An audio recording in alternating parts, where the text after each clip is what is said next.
Okay guys, for today's video bibigyan natin ng tugon yung request ng ating isang follower na si Sir Edwin Daigdigan. Ayun, shout out sa iyo, Sir Edwin Daigdigan. Pag-usapan natin itong topic na tungkol dun sa mga divisions ng mga shooter na sumasali sa competition. Kasi may mga shooter daw na lalo na yung mga beginners, hindi nila alam kung anong division sila kabilang. Okay, totoo nga naman kahit na alam niya yung klase ng baril niya pero hindi niya alam kung saan siya kabilang na division. So, sa video ito ay pag-uusapan natin yung tungkol sa handgun division lang po muna kasi napakahaba po nito kung pag-uusapan natin lahat. Mula Appendix D1 okay, hanggang Appendix D9. Yung mga divisions lang at may mga ano po yan, may mga specification talagang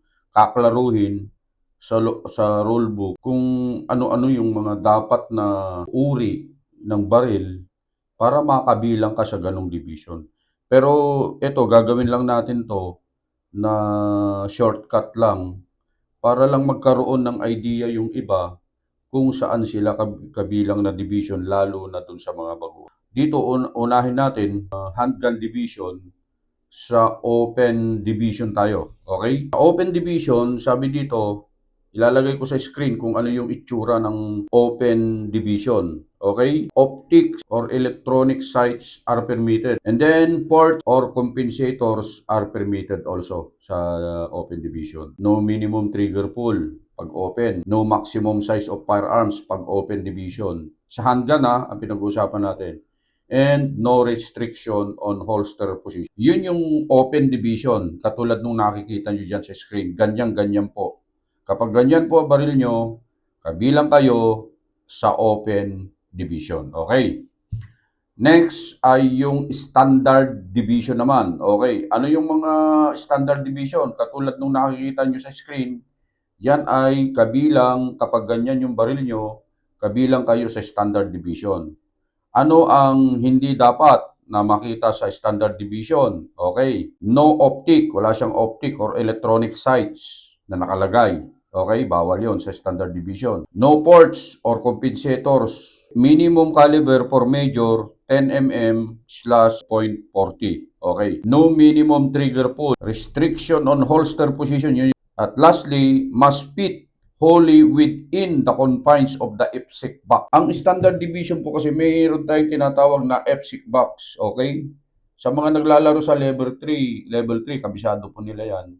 Kasi bago sila maglaro, okay, mayroon tayong tinatawag na equipment check, okay? At yung standard division, sinusukat po, nilalagay talaga sa box yung baril para ikaw ay madistingue. Kapag ikaw ay nakapasa doon sa equipment check, sukat ng baril, yun, kabilang ka sa standard division. Nakatulad nung nasa screen na nakikita nyo, yan ang ganyan ang kabilang sa standard division.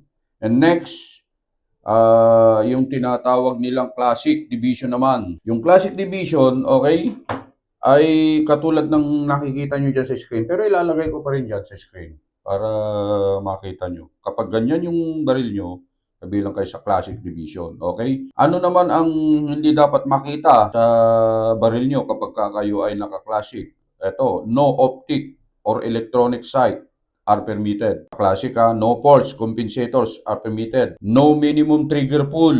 Restriction on holster position. So, meron talagang dapat lang na position ng holster. Ito rin, must fit wholly within the confines of the EPSEC box. Pasado rin doon sa sukat. Pagka inilagay yung baril doon sa EPSEC box, dapat siya ay pasok. Okay? Must be based on and visibly resemble the classic 1911 Genry design. Parang ganyan. Okay? Kaya kapag ikaw ay yung baril mo, halimbawa itong dito sa dulo, may tawag sila doon long dash. Hindi ka kabilang sa classic pag ganun. Dapat nakikita yung sa dulo, hindi siya long dash, okay? So yun ang kabilang sa classic. Correct me if I'm wrong. Yung sinasabi ko na long dust, hindi pwedeng classic yun. Okay, and then next, yung production division katulad niyan. Yan ay isa sa klase ng baril ng production division. Pero ilalagay ko sa comment section po yung lahat ng mga klase ng baril na in-approve ng FSIC para makita nyo kung yung gamit nyo, unit nyo, kabilang yan dyan sa production division. Okay? Ang production division dapat walang walang electronic sight. Okay? Production.